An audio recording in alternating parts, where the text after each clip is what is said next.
our friends, brothers, sisters who may be concerned with these a very specialized or so-called concern case of sickle cell matter.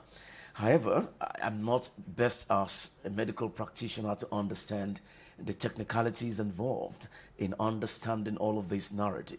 But the best I can say in what I know is that as a journalist, a presenter, I'm supposed to ask questions and they will educate, inform, and enlighten my very humble servant, you out there, so that we can understand how it's like working with colleagues in this concern. My first guest today is Mr. Yomi Oyelami.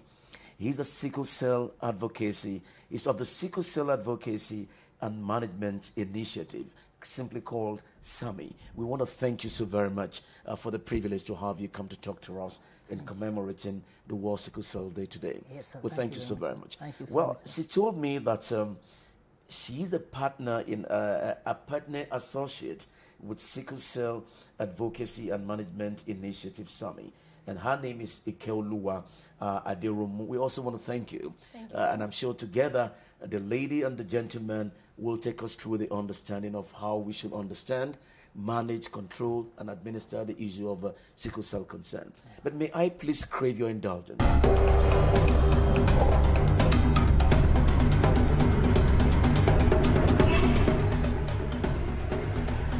Lagos today. Well, it's good to have you back, and if you're just joining us, it's Lagos today. We're reaching you live from our studios here in Lagos, Nigeria, and across the world where you are watching. My guest, I did say, Mr. Yomi Oyelami and Ikeoluwa Aderomu will be taking us through the understanding in the management and, of course, advocacy of a sickle cell concern. Well, ladies and gentlemen, we want to say a very big welcome again. Thank you, Nick. If you don't mind, the saying is that is always a woman's world. Do you permit me to start from the lady to begin the beginning of the discourse? It's fine. Out of courtesy and Yes, respect sir, for it's her. fine. Well, Ikeoluwa, we want to thank you so much. Thank you so much, Now, sir. understanding sickle cell first, before the management or advocacy is concerned, is very key. How do we understand the concern of sickle cell? I don't want to use the word disease. Okay. I don't want to use any negative term, but just concern is a concern medically, and to even the layman who must understand how we should guide against and what should be the outcome of it. The very first thing in understanding what sickle cell is knowing your genotype, which is what we have been advocating. Knowing your genotype. Know your genotype. When you have a child, know the child's genotype. If you have not known it before, try to know it, because it's been discovered. If you get to rural areas, a lot of people don't even know what these things are, even at this age and time. And that is the reason why there's so much advocacy about the fact that people need to know their genotype. That is where it starts from. That is the first step in being able to handle this situation, because if you don't even know what you're handling, if you don't know what you're dealing with, then it's a problem on its own. Absolutely. But the moment you know what you're dealing with, then you know, okay, then I can begin to seek for medical attention. Absolutely. And that is where SAMI has been trying to bridge this gap in letting people know what sickle cell is and then how to manage. Oh, Yelami, I think I'm really touched by what she said. Yeah. Especially the referencing to the rural areas, Okay. where they are not informed, they are not educated, they don't even know their A from their B, and as we speak, the tendency for this thing to proliferate in all of those areas is a huge concern. So, to you, what can be done to address it and to be able to manage it? Yes, sir. Since she has given us a clue. So thank you very much. I would like to start from the fact that let's not just even look at the rural areas. Even in the inner cities of Lagos, a lot of people still don't know about this thing. And that is why awareness... Even in the inner cities of Lagos. A lot of that is the people grassroots within the local government. Yes, sir. Or even the urban Lagos. The urban Lagos, quite a number of people still don't know about these things. And so that is why information, awareness must be out there for people to know about this. Now, let me try and break it down. When we talk about sickle cell, now she mentioned genotype earlier. That's right. Now, genotype just means genetic information. So how my face looks, there's an information that my body was told that this is the way the eyes should look, this is the way the face should look, this is the way the hands should look, and that is the way it is for everybody. Now, talking about the blood. In the blood, we have what we call the red blood cell. And that red blood cell is actually what makes our blood red in the first instance. Now, in the red blood cell, it also carries genes. It also carries genes which also carries information. So that gene, we have something we call hemoglobin inside the red blood cell. Now, that hemoglobin is what carries oxygen all around our body. It carries oxygen all around our body.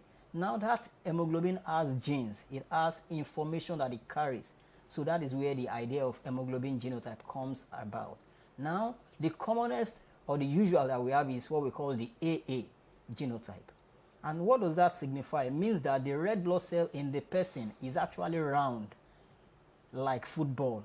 So it's easy for it to move around the entire body. Now we have the genotype S. So for those ones who are S, it makes it have a shape that is like sickle. The S-like? The S, like sickle, from that farm implement. That's actually right. Where the name comes from. Okay. So for our children, we always say like C, A, B, C. So that's the way the sickle cell, that's the way it looks. So it makes us have some genotypes like the usual genotype I mentioned earlier, genotype AA, and we have genotype AS, we have genotype SS, we have genotype SC, we have genotype AC, CC, and thereabout. These are the ones I just mentioned are just like the commonest ones in our environment, being West Africa. Being West Africa. But how do we come about SS or SC, which are sickle cell traits? How do we come about them? It is from our parents, because no genes come to anybody without the parent. That's right. So that's where absolutely. I will still want you to speak further on that. When you reference our parents, yes, how does it, in what way has our parents involved in this connect? I agree with you that there is no way we can talk about all of this without the reference into the bearer who brought birth to the person. So what is the connect for us to talk about it? How does it affect, or of what concern is appearance to sickle cell issue? Sickle cell, cool. So parents carry every information that their children bear. When we say like father, like son. That's right. Like mother, like daughter, things like that. It's because, in fact, some people will say there's a claim that because like they give the, like you look exactly like a carbon copy of your mother. A chip of the old block. A chip of the old block. Something like that. So exactly, sir. So the same way it is how we talk about the blood. So if you say I look like my father, or if you say like I look like my mother, it means also that my mother actually transferred certain things to me which are in my blood. Absolutely. And so when a parent who carries the sickle cell trait marries another person who carries the sickle cell trait, they are likely to have a child who lives with sickle cell. Now, this is a probability. It is not 100%. But there's a probability. It is, I love the word. It is a probability. Yes. And indeed a probability. Yeah. But the but, that is but. Yeah. It still happens. It still happens, yes. So how do we differentiate the chances of probability in the connect of the entire process of these intimacy between our father, mother, our parent, mother, our parent, father, to be able to come to bear with that probability? You want to speak, or do I still have? Let him have that. Okay. So talking about probability, so if I don't know if you want to look at, there is I don't want to go too scientific. But we can still educate people when you have been a bit technical for them to understand. Maybe you need to bring it down for us to understand it. Okay. Okay, so there is a, how do we come about SS, which is a genotype of sickle cell? Because that's one thing that I also need to correct. A lot of people, when they hear sickle cell, they think about the genotype SS. That's not the genotype alone that is sickle cell. We have genotype SC, which is also a sickle cell genotype. So it's not the SS alone. Not the SS alone. The SC is also a sickle cell genotype. Concerned. Yes, in fact, we have other like sickle cell beta thalassemia. It's also a sickle cell genotype. But it's not as common as the SS? Well, or why is the SS more prominent?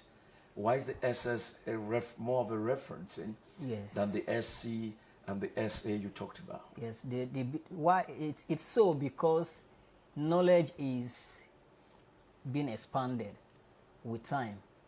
Previously, what we knew in this part of the world was, in fact, previously we didn't even know anything about SS. We always just thought about, okay, probably some mystical issues or some metaphysical issues are in place here.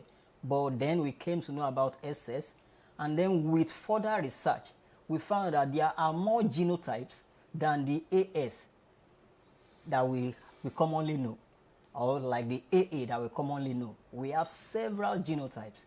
And now, even with migration, as people travel out or as people interact with people of other races, we even have more genotypes that are being created that could show sickle cell and all that. Ikeoluwa, you must, I must have your opinion or views on this, and of course your thoughts as well. We've said so much with him. What's your own contribution to what is said concerning what we've raised? Yes, my contribution is, like you said, there are a lot of myths about sickle cell. And there are a lot of myths about sickle cell. Mythology, mythology. A lot of beliefs that people have. That's right. And which is one of the things we are trying as much as possible to change. But let's look at what are those things you say, a lot of myth, when you say the mythology. Okay, for example. What do they think about? For example, once you hear that this person is SS, it's like a death sentence. It's like a death sentence. People believe it's a death sentence. And it's not true. And it's not. Maybe it used to be true, but the moment is not true because of medical a lot of medical research is being done. A lot of treatments are being put in place to be able to. The basic thing about this thing is managing it.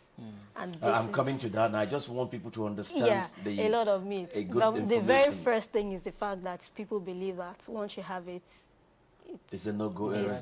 You can't achieve, you can't amount to anything, and these things are the things we're trying to And they even say you cannot even live long. You can't live long. That's wrong. And they believe that you spend all your days in the hospital. And it's not true. Those things are not true.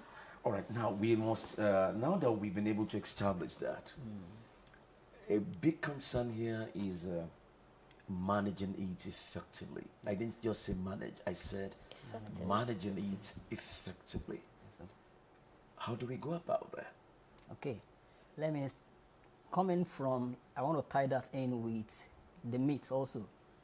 People say sickle cell has no cure, but that is wrong. Sickle cell actually has a cure.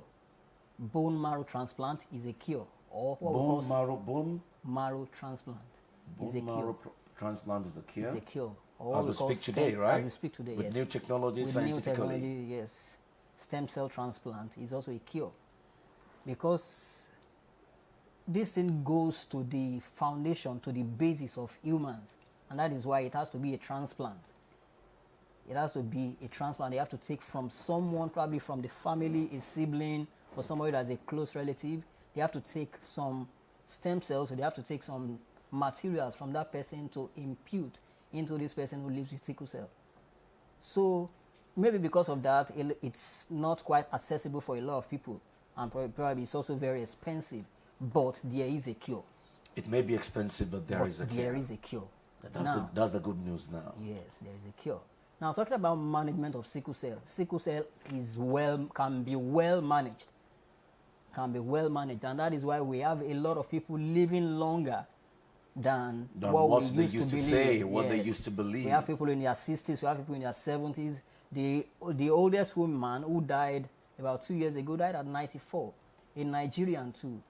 So we are breaking the norms around all those. I appreciate that. We are breaking the norms. Breaking the norms. And we should break the norms. We should. Or we must break the norms. Yes. I think we should do that now. Yes. But it should be subject to effective campaign. Yes. It will be subject to, you know, constant advocacy, communication. How well are we going to do that? Or how well are we doing that presently? Yes. Let me take that. And that is the field I would like to really shed some light on. I'm with Donate.ng. We're an online crowdfunding platform that has been working with SAMI over a period of time. And what we do is we have the initiative that we do yearly, and is to canvass for people to make donations to the sickle cell warriors. We have been working with SAMI a whole lot. They run extra care clinics on a month-to-month basis. They give drugs to sickle cell warriors. They do tests, you know, give them immediate treatments, emergency situations, come in for their care. So we try to canvass for Nigerians, the world all over, to make donations to this initiative, because we know that, like I said, these things don't come cheap. And for the average family to be able to survive, some people have as much as 2-3 kids living with sickle cell, even some with their parents. So it could be a little difficult, and that is why we came up with this initiative to ensure that we join hands together to make them live a better life, because they deserve that chance. I'm sorry, I want to challenge you here. Yes. Many Nigerians may not understand all of this you're doing. Yes. If they do not perhaps see you do more in terms of physical interaction, see you do more in terms of media engagement, see you do more in terms of consistently walking, taking a walk, you know, constantly relating with corporate organizations, disturbing society, market women, all these grassroots associations. If you don't trouble them, they may not understand. I'm just thinking aloud. Yes, we get it's not just about donation. They may say, they may be limited to but more importantly, we need an advocacy, a concern for this. Is it not possible? Yeah, that's why every year we have what we call the Red Umbrella Walk. The Red Umbrella Walk goes to the grassroots, goes to the street. On Saturday we had one. The last time we had this was 2019, but we had one. See, 2019. Yes, the reason why we couldn't go on the streets in 2020 and 21 was obviously because of COVID-19. COVID-19. So, but now we are back on the street, and we were at Oshodi on Saturday in the rain. But how regular? That's my word. I think I should use the word. The regularity of your consistency. I'm just thinking aloud. That is why because I've hardly come across people talk about it, except when we say World Sickle Cell Day. That's when. But minus that day, weekly, monthly, that is why fortnightly. How do you engage the common people? So as an organization in the sickle cell community, SAMI, we are on the field every day, 24/7, engaging with people. We go to schools, we go to the marketplaces, we go to communities. Absolutely. I mentioned inner cities earlier. We go into the inner cities to engage with people, to have community outreaches, to talk to people. We have activities, a lot of activities that we do. Do you collaborate with government agencies? We collaborate with government. Who are concerned with, passionate about what to do? Yes, we have a lot of collaborations with the educational institutions, with the medical institutions, and all the rest. So that's the... Well, ladies and gentlemen, we must call it a day because of time. A quick one here. What will be your message? We must leave. And I'll also take your own parting words. What would you want to leave us with, Ikeoluwa? Okay. Being on the platform, like we said, we are out to make awareness. And also, I will just say this. Please join hands to make lives better for sickle cell warriors. You can do this on our crowdfunding platform, which we have created for SAMI, www.donate-ng.com/1K for sickle. You can make donations, become a recurring donor, because beyond the World Sickle Cell Day, we are doing this on a monthly basis, on a weekly basis, and needs and your support, collaboration, and assistance. Yes. So okay, Oyelami, for you, what will be your parting words? So I would say sickle cell comes home for us in Nigeria. We have the largest population of people living with sickle cell in the world. That's over 4 million. And I know that if we can get it right in Nigeria, Africa will get it right, and the whole world will get it right. Oh, I think I agree with you. If you can get it right in Nigeria, Africa will get it right. The world will get it right. We'll make the world a better place for everyone to live in. Well, ladies and gentlemen, we want to thank you so much for today. Thank you so we'll much, always sir. looking forward to seeing you again some other time, right? Sure. Well, thank you for today. Well, thank you. All right, sir. Well, I think with this, you can understand the need for us all to be concerned, and indeed for us to be advocates of this cause as well. I think I will start saying this, I will start doing this to help at least lift the life of somebody somewhere to make the world a better place. Maybe you will too. You will join us in the train. Well, that's not bad. It's a good idea. Together we can make it happen. We'll see you again tomorrow. God willing. Good afternoon.